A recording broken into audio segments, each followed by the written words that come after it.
Well, it is it is 9 o'clock. All right. Let me get started here. So officially here. Welcome to the third Paparelli Zoom chat for entrepreneurs. Thanks for coming and to share and to serve each other. That's why we're here. Today, I realize this is the 23rd day of the United States basically being in shutdown, with all of us in isolation and business basically suspended. This Zoom chat is the purpose of it is it's an interactive forum for entrepreneurs to discuss their issues and opportunities and to share their views, but also their decisions. We're really here to learn from each other. And I do believe that together, and this is the reason we come together, is that we are actually stronger and we'll walk out of this thing stronger than the way we've been thrust into it. Just some house rules here. One is I've muted you. I'm going to be, let me make sure that I do this. I'm going to mute you all from the start here. Now remember to unmute yourself before you start talking, and then mute again when you're finished. It just eliminates any background noise. Please stay on video. It's really important. If people are on video, it just makes it a lot easier to interact. It's hard to be talking to a blank screen with just a name on it. So it'll keep you engaged, jump in and participate, and then say what you wanted to say and then be done, and leave time for others.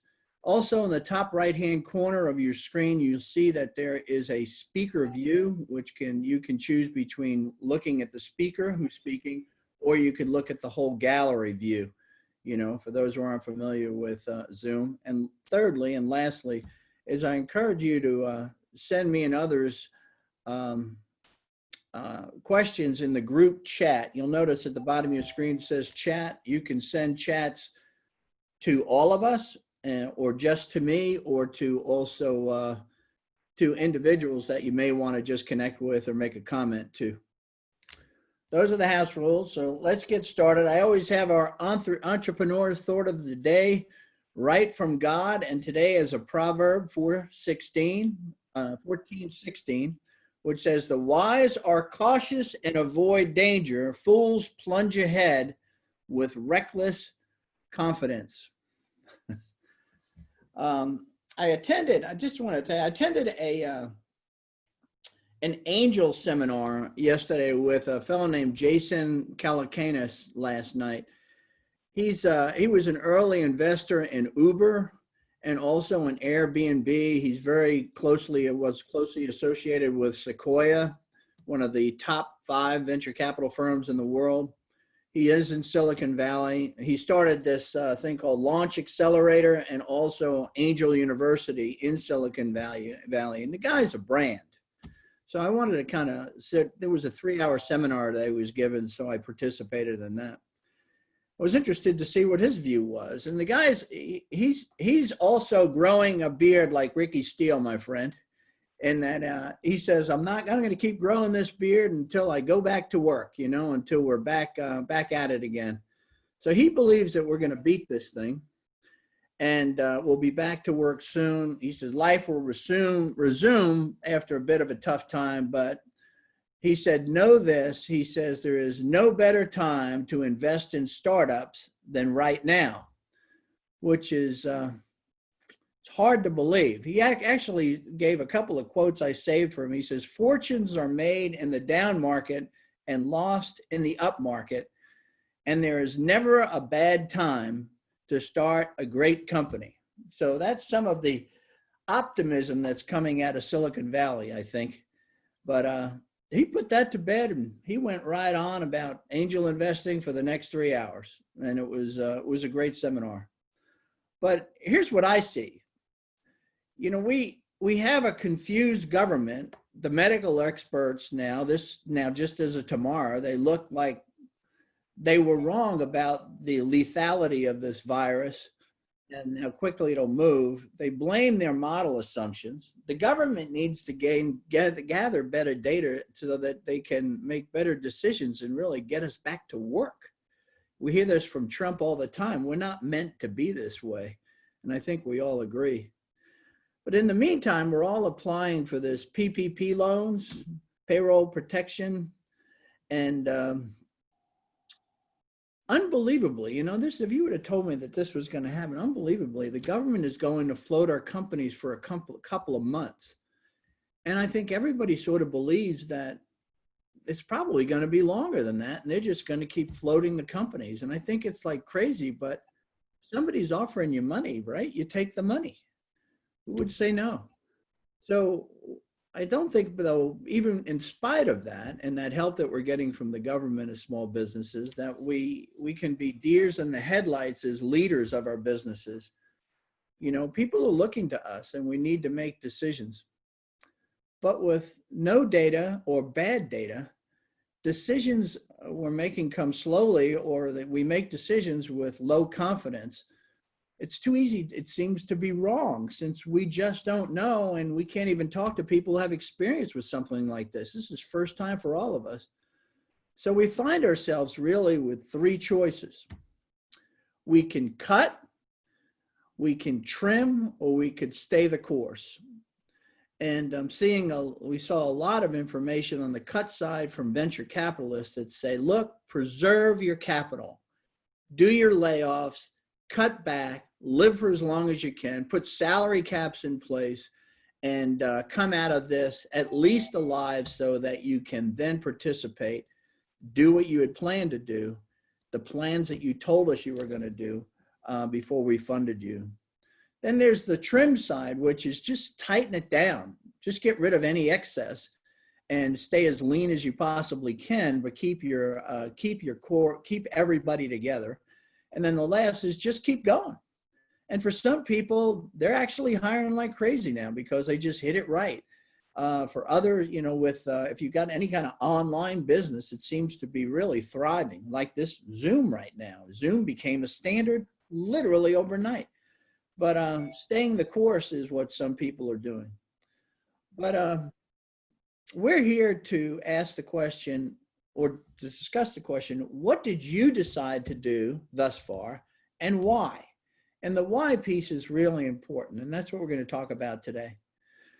To kick us off, I had a discussion a couple of days ago with Jason Smith. Now, Jason is a friend of mine. He's also the founder and president of iStaff, a staffing company here in town. He's been around since the early 2000s, and he's also the president of the Atlanta High Tech Prayer Breakfast, so I work closely with Jason there. He runs a good business. The business has been growing, and he has been consistently profitable. And he is somebody, as a CEO and founder, who is, in spite of his business's size, is in very close communication with his customers, which I think today is incredibly important. So I said, so what are you looking for if you join this call? He said, well, I want to know the decisions other people are making, but more importantly, I want to know why they're making it. I want to know what they see. I said, good, you go first. So Jason, I would appreciate if you would jump in here and tell us what you see and the decisions that you're making, and why you're making them. All right. Well, good day, everybody. I want to let you know I'm not sick. I think I'm allergic to the state of Georgia. Like a lot of you, I'm getting outside as much as I can because I'm working and living in the same place, and my college-age kids are home, and my daughter in high school is always here. So these walks are really starting to stir up my sinuses. But Charlie asked me, what are we seeing? And I was seeing three different things. I'm seeing people that are saying, cut, got to cut. Some people within a week or two of this happening were all of a sudden making everyone take pay cuts, cutting staff. The other was, trim the fat. If you have anyone that's fat, you let it go, but you maintain. And the third was, we're actually hiring right now. Now, some people can't help it. We have a client, and their entire market just evaporated through the end of the year, and they're a pretty substantial company. So they, 20% pay cut for everybody, let go of all contractors, and actually got rid of some folks. Personally, what we've done is we had someone that was on a performance plan, and they're gone. That was going to happen no matter what. And we are maintaining our staff. We're still making placements. We're still plenty busy. And, with CARES coming in, it's going to be nice because it'll carry the staff if it hits like I hope it will for May and June. And then July 1st, we can see if we need to make any hard decisions, because we do have a few people that are investment salespeople that are ramping up. Where do we think this will go? So that'll be our second stage. Right now, we trimmed a little bit, but we're maintaining. Okay. Well, what do you see? What do you see that are keeping that caused you to make these decisions? Economically, Yeah, we still have. We're rushing into, you're like running into a fog here, right? Yes. So the first couple weeks, we like I said, we had some that was on a performance plan and we let them go. They're actually surprised because they're like, you're letting me go during COVID, but they would have been gone anyway. We use metrics for everything. So we went ahead and did that. And then we looked and, we do have job orders. Those did go down some. We did have some business that went away, but it's, no one pulled the complete plug on us. So we're still proceeding. Plus, when this comes back, I want to have a staff that can service the business. I think when people can come back in the office physically, at least to some capacity, things will start to pick up. I'm hopeful that will be around June 1st. We're already talking around that. Okay, when we bring the staff back, how do we space it? How many people? How many feet? No one really knows. We've never dealt with anything like this. But when we do, I want to be able to service my customers. And if I come in and I just gut the company, I'm not going to be able to take care of them. And I have to look at it and say, it's not about the monthly money that I need. It's not just about trying to float a lifestyle. It's keeping my business to where it can be set to really thrive when things come back. I mean, if things don't come back, and then I'll have to have a different strategy. No, that makes a lot of sense. And I've heard that from a few companies is, yeah, I can cut back, but when and I can stay alive, but when it comes back, what do I have left? Do I really have a company that's able to service our customers? But the other question I have for you is, you didn't make this decision once and for all. You must have some sort of triggers in place, some things that you're looking to decide if you need to make some more decisions that maybe sort of move you up that curve from trim to cut. What do you have in place there? Yeah, well, it's the biggest again is our people who I would call investments. A lot of us that have companies, we have people that we're investing in. We're looking for them to pay off within a certain time period. So moving into July 1st, which is when CARES will run out for us, do I continue to invest in these people? And I do have metrics that I'll look at from both an economic standpoint and, more importantly, company-wide. Are they getting meetings? Are they getting job orders? Are they getting in front of customers? Or am I going to have to carry them through the end of the year? And if so, is that something that I want to do? Sounds good. Thanks, guys. Okay. Somebody needs to mute. See you in 15 minutes. Bye-bye. I'm going to mute everybody again. All right. But thank you, Jason. I appreciate that. I'm asking other people to kind of jump in, and if you would share the decision you're making and why you're making it, what you see, that would be good. But before you share, please give us just a little bit of background on you and your company, like I did on Jason, so the people that all of us would really know where you're kind of coming from. So anybody else want to share where they're at? Decisions that you've made and why you made them? I'll jump in here. This is John Kozad. Thanks, John. How you doing? I'm with Gravy Solutions out of Cumming, Georgia. And we do failed payment recovery for subscription-based businesses, so recurring revenue. And the funny thing is, we came in. Say that again. Do you do sales payment recovery?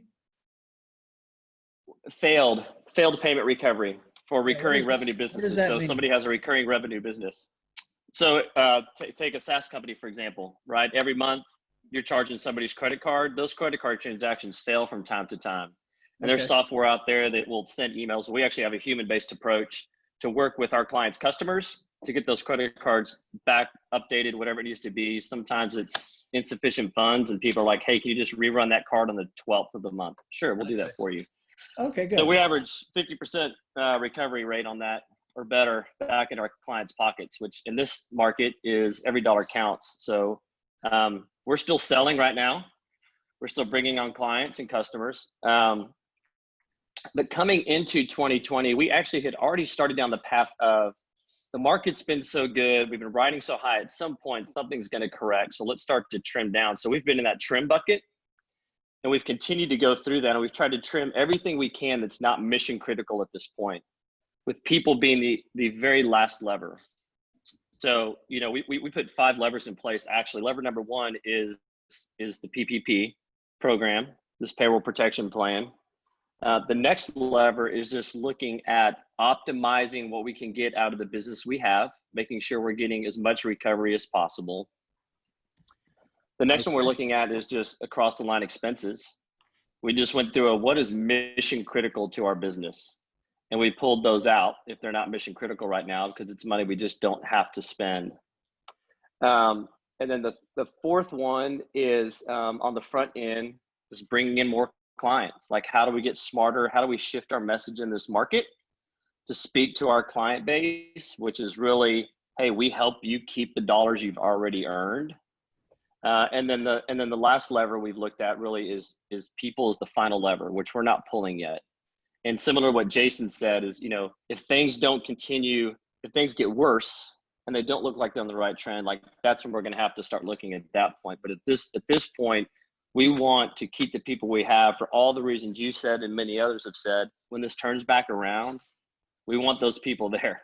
I don't want to have to go find them again. And also the loyalty should be strong, because they're hearing all around the, 1,000 people laid off here, 50 people laid off here, 100 people laid off here. When you don't do that inside your organization, if you can prevent from doing that, you're building equity with your team. And when it does come back, I believe you'll have a stronger team for it. That's great. You know, what's really interesting to me, though, is that you said that in January, when you entered the year, you felt like you just had this feeling something could happen. So you tightened up even then with no data, no reason, basically. Well, I'll give everybody else went into 20 going, this is going to be the greatest year I've ever had. I'm going to pour money. I'm pouring gasoline on the fire, man, to make this thing go. I've never heard anybody say that. Well, John. we did. Here's the short version, though, is we made the decision to go from a burn to a profitability in 2020. So we shifted our model and went from, you know, burning tens of thousands of dollars to making tens of thousands of dollars between December and January. So that was the main shift. But at the same time, too, we wanted to be padding our cash position. I'll give credit to our CEO, Casey Graham. He has one of those. He's one of those guys that has the gut. And he said the economy is going to turn at some point. COVID, never would have guessed it in a million years. But it's been on such a good run. Something had to correct at some point, and we just wanted to be ready. I love it. And I love it. What's interesting to me is of the 5 items, the levers that you call them here, the 4th lever, okay, down the line was actually go after new business, which I would think would be, you've got a pretty attractive pitch. We can get you more cash. I mean, that's, who would say no to that? And then you finally get to layoffs. And I like your thinking on layoffs. Again, like Jason said, you start destroying, you taking apart a good team. It takes a long time to rebuild a team. So that's why this is one of my bigger concerns with regard to the general layoffs that we're seeing that are happening, even in big industry. It's so hard to hire people. We know as small businesses, how do you get the right person on board and then make them a part of something, believing in something, and make them integrate well in what we do? And then how easy it is to get rid of them. It's just one conversation. It says, it's over, you're gone. So what's it going to take to get this group of people that have been laid off back to work again? That's the concern I have with regard to layoffs and these unemployment numbers that keep growing. Charlie, I'll be happy to share. Yeah, thanks, Jay. Go ahead. This is Jay. Hey, everybody. This is Jay Vignali. I'm in Alpharetta, Georgia, and I'm president of a credit card processing solutions company called Mainstream Merchant Services. And we provide credit card processing solutions all across the country, from retailers to restaurants to online companies.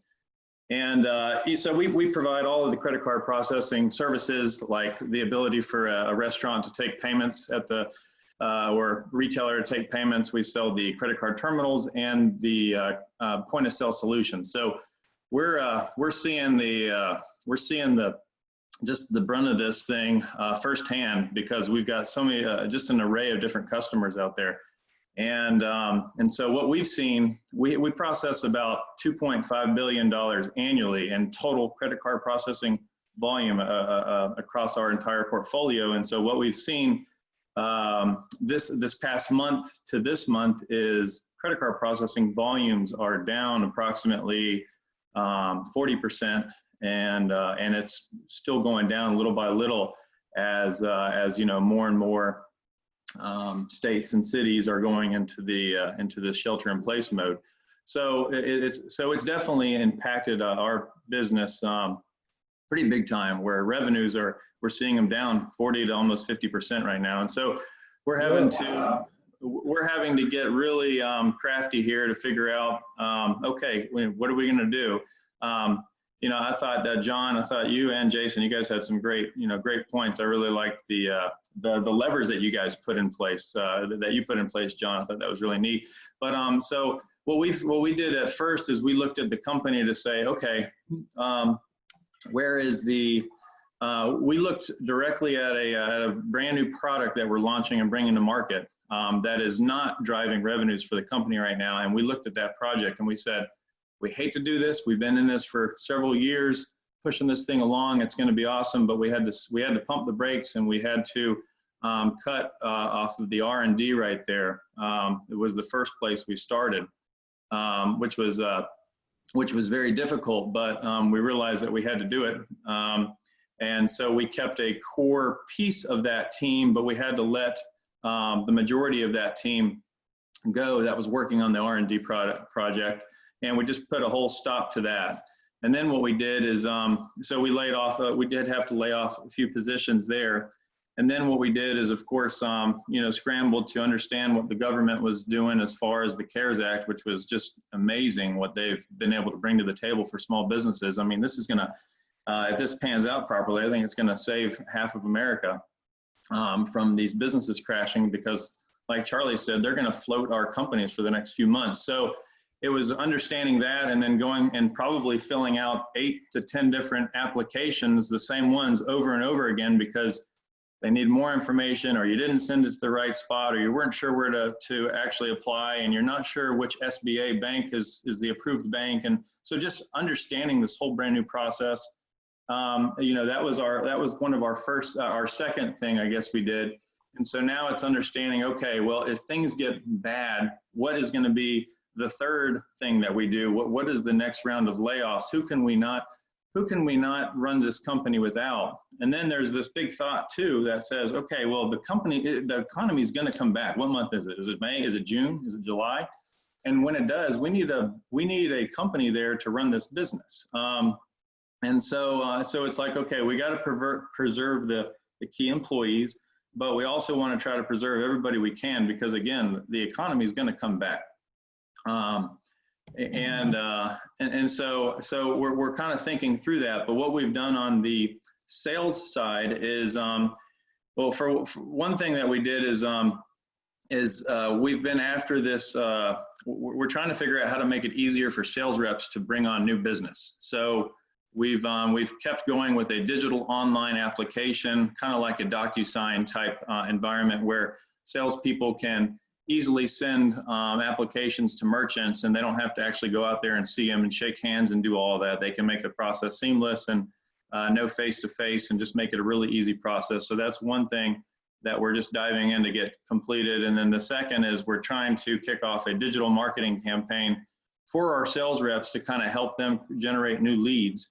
So we're taking this approach where we're saying to all the sales reps, hey, give me all of the business customers that you've been cold calling on, all of their contacts, and the mainstream is going to put together a marketing campaign that we can email all those customers for you to try and start get some interest, or trying to drum up some leads for you guys, and trying to help them with the digital marketing approach, I guess you can say, to going after new business during this time, because obviously they can't really get out and do their traditional cold calling. And so I guess we're trying to look across those areas to try, how can we help the sales rep, and then how can we trim the fat, but yet keep the company in place for when everything comes back. So you're doing the PPP, and I noticed that a lot of people are using professionals to kind of get that done because it is such a, they're trying to put somebody in the middle that understands it better and has the contacts with regard to the banking. And the other is, I thought it was interesting, you talked about is selling differently, right? So we can't go face to face, which is your guys were calling on individual businesses. So now you got to go get digitally, and you've put a process in place for that, which is great. But the overall concern still is from you, which is I got to have something. I have to have a company left when we kind of come out of this thing. That's One of the right. benefits is with the PPP is it gives us time to kind of make those really harsh layoff decisions, which was the purpose of the PPP. Because if we run out of money, we have to lay people off. But if the government gives us money, we can delay laying the people off to see what in fact happens. So it is amazing the government's given us money to stay afloat, but that's what's happening. Yeah. Thank So you. to offer a different perspective, and that might work for other people, is when there's problems. Perspective, like- Richard, where are you? Talk about yourself and Okay, yeah, I'm in Scottsdale, Arizona, and I lived in Atlanta, as you know, many years. But we came home one night. There was a sign in the yard said "for sale" by neighbors, so we knew we had to leave. But I'm in Scottsdale, and I get to Atlanta very often.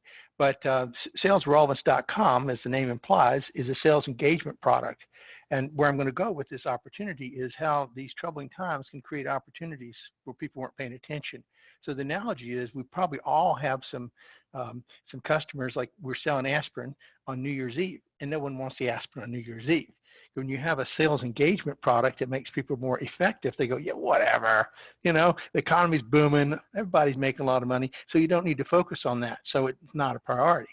So it was challenging. Now, sales is devastated. The reps, can't sell because they don't know what the buyers really want, the criteria anymore. Everything's upside down. So, and you can get their attention a little bit. But what we're doing, three things, or two things at least. One, we've repositioned the focus of our product.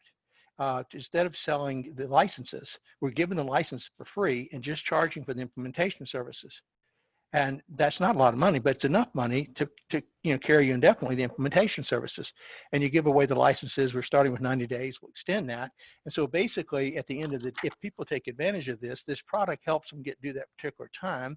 They think, wow, I don't have to pay for the licenses, and we have a free license component that get free forever. We're getting the services. We're getting customers that will help us after when things recover, as being references and things like that. But there's probably another second angle that's even more interesting, is our natural affinity partners are sales consultants and, let's say, marketing agencies, because they create the content. And believe it or not, we have a marketing agency in Miami that was working with us and all excited about working with us and bringing us in their clients. Sells into the hotel industry in Miami and the cruise industry. I mean, you talk about getting hit in the stomach. And she says, I got a client for you. So even she found a client on this particular premise. And then we had a sales consultant, that just last week. found a client in the cruise industry. No, in the hotel another industry? client for her, realizing that she had to, so they're having to found a client for her. refocus. Oh, okay. Yeah, and she says, this is something I can do because I need to be leveraging your product to deliver sales engagement for my clients. A probably more interesting one is we had a guy talk about a tough situation. He's in a business. He had that tornado that came through Tennessee, destroyed his factory, 400 people employed, destroyed the factory, all the inventory. In the middle of all this, he decided, yes, we need to be more effective if we're going to sell our stuff. We hooked him up with a sales consultant. The sales consultant goes, someone's going to talk to me? Yes. So we referred the sales consultant. The sales consultant is charging 10 times what we're charging to the implementation. And the client says, sure, I'll write a check for it. I'm going, amen. So you have sales consultants who were in the past always trying to go to the next gig, right? Never would invest in something that might be productive, a new thing. Now nobody wants to buy the training, so they said, maybe I could do it. Same way the marketing agencies, they could be creating sales effectiveness material, but they were too busy doing other stuff. You can get their attention. So if you have any clients that your partners, potential partners that got devastated, maybe your product could give them a new way to make their money. And then you do something like we're doing, give away the product, the licenses, because the margins are ridiculous. Those are great ideas. I like Charge that. for the services, like and that. people I go like for that that. services. And it's always another problem I have is if you don't install my product properly, it's not going to get you the benefit. So it's a win-win. Okay. Yeah, I like that. So, so move to services with free licenses as opposed to being all licenses with no services. you know, because people will pay for services, whereas they might not pay for the licenses. That's a really cool idea. And finding clients for your partners, you know, that's really beneficial. But, you know, this reminds me, just hearing Richard talk, I joined Richard when I was 22 years old.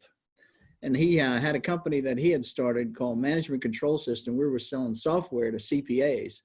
And this discussion reminds me of how many different discussions we had way back when I was so young in business. Richard would come running in the morning and say, hey, I got a new idea on why they should buy and how we might be able to sell. And here you are, right at it again. You're the best at this, Richard. It's So working. I'm glad that you shared. It surprised me, but it's You working. never, ever, ever, ever give up, ever. Okay. No. And that's what makes for a great entrepreneur. And that's what you are. So thanks for sharing. Thanks. Anybody else?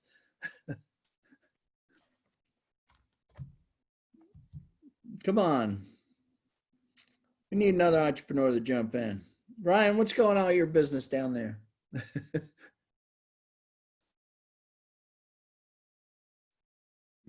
You talking to me, Ryan Ogden? Yeah, Ryan Oh, Ogden. different That's Ryan. right. Oh, I thought maybe there's another Ryan. I was waiting. You're the one and only, my friend.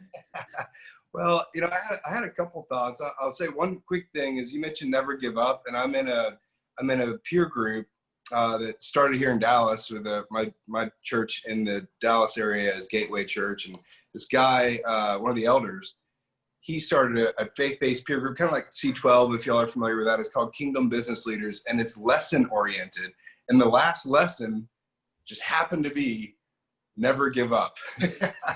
So I'll send it to you. Actually, he has it on his public site. Normally it's just for the members. As But we're anyways. talking about this, the other thing that it's just that I told you about that angel investing seminar that I was in. That Jason Calacanis, he made a comment because he's invested in like probably over 100 startups. He said startups don't fail because they run out of money. They fail because founders give up. That just really hit me hard. And that is so true. And Richard, you are right there, buddy. You are right there. So go ahead. Awesome. Well, you know, I'll confess, I probably shouldn't on this group, but I'll confess that I was a little stunned when all this first happened. So I've spent a week or maybe two. Give some background on your company. Yep, sure. I was going to weave that in, but thank you. So some of you out of Atlanta will recognize maybe JBN Consulting a little better. So I was with JBN Consulting for 6 years, left Atlanta to start our first new office here in Dallas, and stayed for another few years after that. And my wife and I both have family here, so it was always kind of like a second home. So we were glad to make the move, and decided to start my own firm after a few years of doing that. So strategic management consulting, I've continued to do that. But I was just in the process of pivoting.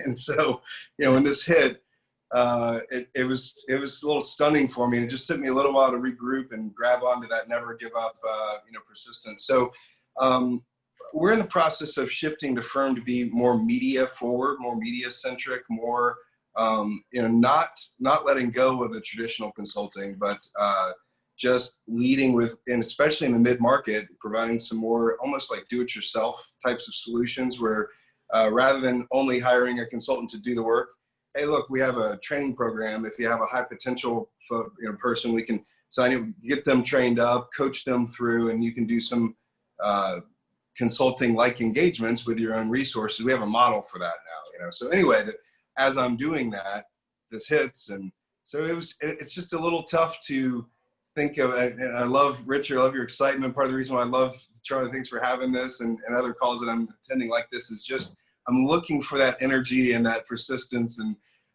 so like for the first couple of weeks, I thought, you can't possibly call someone right now. You'll sound so tone deaf to try to sell them. They'll be offended. They'll yell at you, and I feel like you probably will still encounter some of that, but we're emerging out of that now. So anyway, so that was a long response, Charlie, but so we're just back to, we're launching it. The messaging has changed a little bit. The messaging now is going to be a little more of, so we have some clients who have made cuts, but in fact, I had one client who said, look, we're cutting all contractors. And so I thought she was about to give me the rest of the bad news. So we have to cut. She said, but we can't let you go. So what we did is we decided you're a consultant. You're not a contractor. So we're going to keep you. But the point is there's some, and it helped me connect the dots where there's some real messaging. Look, they still have work they have to get done. And if they can figure out a way to get work done through an outsourcing or consulting partner or something, just to, to get through this time, that's some of the new messaging is, look, you still have work. That they connected you and your skills to the very work they have to get done. They're not keeping you around because you're a nice guy and a pretty face. I mean, they're going to pay you to get something they need done now. Yeah, well, fortunately, obviously that's what you want to make sure you're only doing that kind of work, right? Because if you're doing the other kind of work, it gets really exposed it gets cut in a hurry during these times. It gets cut in a hurry. That's exactly right. How about anybody else? What else do we have?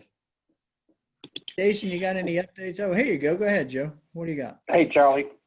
I'm like the guy that you said not shaving until the end of this. Well, you win the award, okay? So I'm going to come at this from a bit different, from a bit of a different perspective, from a new startup that we're not going to qualify for any of the stuff the government put together because the payroll is coming out of my savings account in my retirement. So the startup, a little bit about our company, it's called Targeted Health Technologies, and we've created a behavioral health app where we target schools and corrections facilities and court systems to help identify behavioral health problems in the children in the or in the people who are in court systems. And we identified depression, anxiety, suicidal ideation, and 16 other problems in mental health. We got that, Joe. Go ahead. So when this COVID-19 thing came about, schools are out, so that target goes away. The court systems aren't in session, so that goes away. And so you kind of panic, and then you think, well, I read your article that said, you've got to it reshuffles the priority stack, and you've got to think about how this affects your company and how it affects our company. Is I think it moves up a bit, and also in telehealth it moves that up. So what I did is I said, well, how can I survive through this? Because I don't have any fat to cut, I don't have any cash flow other than a few practices that we've gotten online. And so what I did is I said, okay, how can we? I like this because this is real. This is where we should all be, which is what you've been forced to do since you don't have all of the other stuff to distract you. You have to find somebody to buy what you can sell now. Right. Go ahead. Or we have to figure out, how we can create goodwill and come out of this a better company, a more viable company at the end. So yes, we have to find. We've got some clients that are still in business, seeing. Those are medical providers seeing patients, but we're not going to be able to sell the school system. We're not going to be able to sell the court system. So what can we do? And so what I decided to do is I said, okay, well, how can we be of service? How can we get some goodwill out of this? And so we took a look at all of our frontline providers. We said, okay, our medical providers, our first responders, our grocery clerks, and anyone who's still in service and exposed to this and putting their lives at risk to help, keep us safe. We put together a program where I called a telehealth company and I said, can you provide a platform? And I'm going to go out and I'm going to recruit retired behavioral health providers and behavioral health providers that are just coming out of school that are sitting and doing nothing right now. And I'm going to say, okay, we're going to provide services to these people who, at no cost, who are who are in a really stressful situation right now. You're talking about the frontline people, right? Correct, and their families. The doctors, nurses, and all of the medical personnel that and all the grocery store people, and any of the essential business people. Yeah, that's right. Good. And so I've got a telehealth company that's providing the platform at no cost, and then I purchased the domain name COVID-19 response.team. And what we're doing I found a a development company that's going to stand that up at no cost. And what we're doing with that is there's two sides of it. There's a business and government side, and then there is a community side. And it'll be set up to match needs to services that people are actually donating right now. So in the communities, people are making masks. People are off. I'm going to slow you down here and let somebody else talk, but I get the drift of what you're saying here, which is, to help other people is you've pivoted and you said, I had a market and I was trying to diagnose who has depression, who might have addiction issues and all these kind of things, right? And now you're saying that market went away, or they're sort of on vacation, if you will, because of this isolation that we're going through. And you said, but there are a lot of people that are under an enormous amount of stress, working for other employers whose sales are growing very, very rapidly.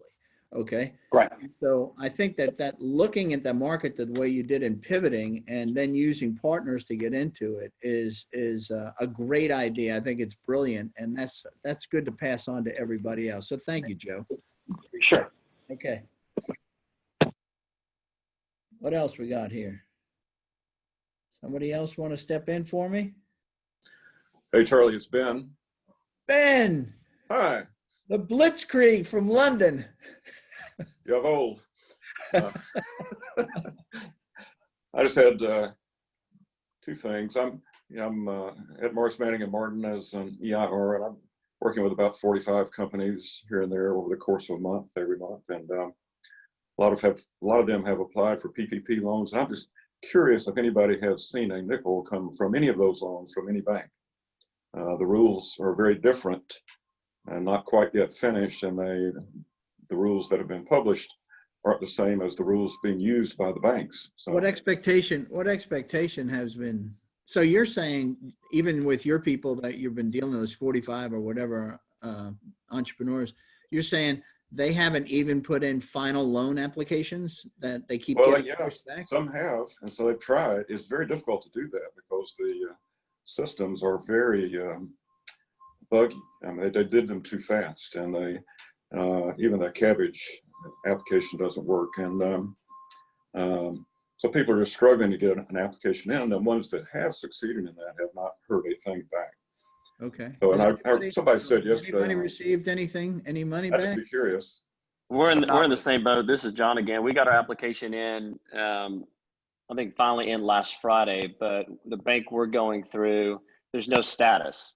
You just know it's in, and you don't know where it sits or where it's in the process, but we haven't, you apply, and then you need to actually get like the true paperwork to sign to get the loan, right? There's applying, and then there's getting the approval and the application, and everything. So yeah. We're kind of sitting in no man's land, and I think what we're going to maybe do is apply a couple different places, just like a home loan. You apply different places, and then one of them is going to give you an actual, contract for a loan, and then go from there. But it's sit and wait with no visibility. And if there's a bank out there that has given good visibility to somebody, I'd love to know it. Yeah, be careful with the multiple applications. I've heard there's actually a clause that says you haven't applied anywhere else in the application, and you're committing fraud if you do that. So, well, we were going to look at that. We haven't done it yet, but we were wondering if that was the case. So thank you for clarifying. That Charlie, we applied, and John's exactly right. There wasn't a lot of visibility into the application process, but we signed all of our paperwork without that visibility through Synovus, which is our current bank. And they're saying we should expect funding as early as Friday, if not Monday. Now, we were first in the process. We were totally prepared before the bank even had the application online because we'd read all the bill. I want to stab my eyes out as a result of that. But we did get all of that information in and had all our financials and all that sort of thing into our bank on the day that they opened up the application. And so we signed everything. And they're projecting that we should expect funding sometime on Friday or Monday.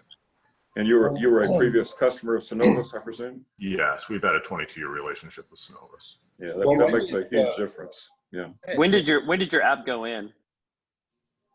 It was Tuesday. Yeah, but Chip, my question is, were you an existing borrower from them? In other words, did you have an open loan arrangement with Synovus? We have a line of credit that we don't touch. I mean, we're a well-capitalized business, Oh, you but do? we are going after the loan because the reality is if it's forgiven and there's no, I have a little bit of a moral issue with this, but if it's forgiven, even though you don't necessarily need it because you're a well-capitalized revenue-producing business, you can still apply and have that loan forgiven. Now, that may change in the future. I think the thing that we're talking, what I'm finding is that if you have an existing, even a line of credit, in other words, you have an open loan document with the provider, okay, with the bank. Correct. A lot of people don't, and that's where those applications are kind of getting stuck because it's like now you're applying for the first time, and now all that credit stuff has to happen. You already had that set in place, which should make it more quickly. That's right, Charlie. And we obviously worked with our existing bank because we thought that would go faster. And we also worked with our CPA to ensure that we were following all of the guidelines and rules and so forth. And they're right. There's a lot of ambiguity around there. Well, may I make a suggestion that if you've been successful, that you actually let Charlie know in a WhatsApp, and he may share then, just anonymously, some people are getting success. It'll be good to know from the 57 or 67 of us that are still online, how many people are getting successful, because I don't know of anyone either yet. So, and do pray for one another. I find that I have business interests in South Africa. I have so much HR and legal issues to look at the moment that never before I had to deal with it at the same time. And some businesses have come to a halt. Our business is funded by our ministry, and that is actually, this time has been a wonderful time to get to know our people that support us. So this time period gives opportunity for other behavior and other relational investment. And at the same time, it is challenging us to be competent in areas that we never had to deal with. And so we need a lot of balance and wisdom. And how do you chase new business? How much do you spend time and try and with contracts that people are moving out of? It's complex, and it's great to have good advisors, to have good soundboards, and even this platform. Thank you, Charlie. Yeah, Martin, we're over time by 2 minutes, and I always tell you that we're going to end on time.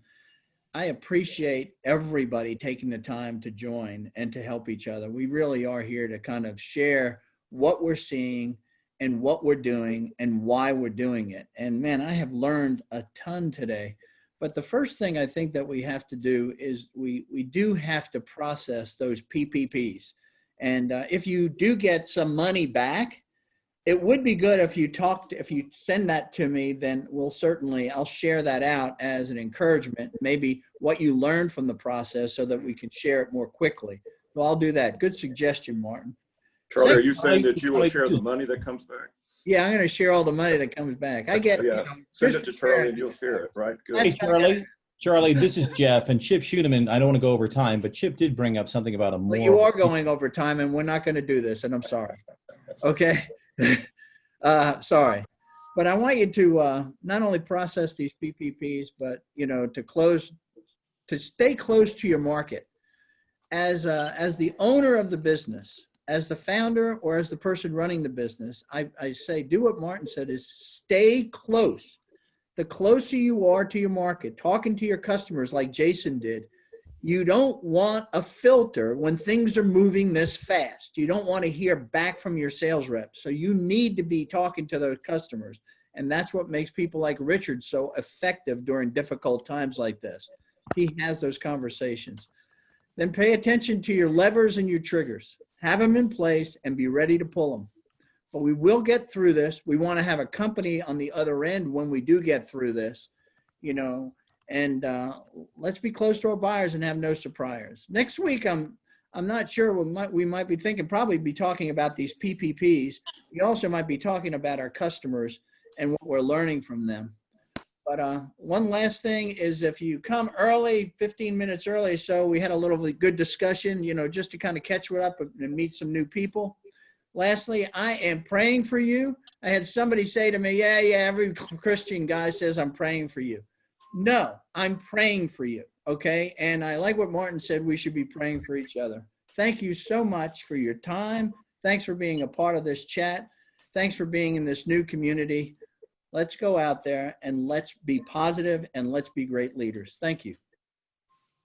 Thank you.